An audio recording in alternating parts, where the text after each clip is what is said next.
Good morning, loves. Alright, so I've had a cold or something funky for a while now.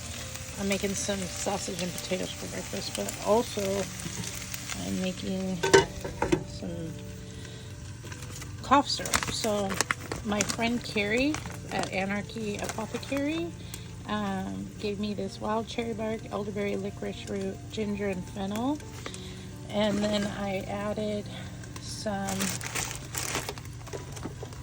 the whole thing of this polypore mushroom tea.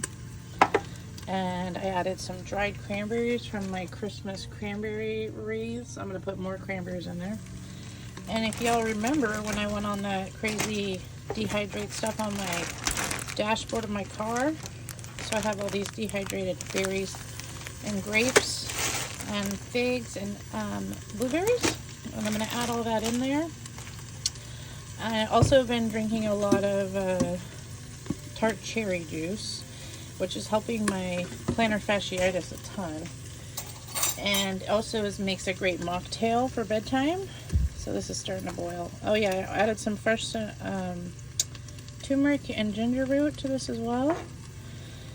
So I had it as tea last night without all the extra stuff, and I could barely stand it because I really hate licorice. So we're going to make this into a sweet syrup. And I went to Grocery Outlet and bought this infused black truffle honey, which is kind of weird and gross. And since this is, well, weird and gross anyway, I'm going to add all this dried fruit. That when it cools down, I'll add the honey. And if I need to add some sugar, I will. And hopefully it will be not only potent, but tolerable. All right, loves, take care of yourself out there. Have a great day.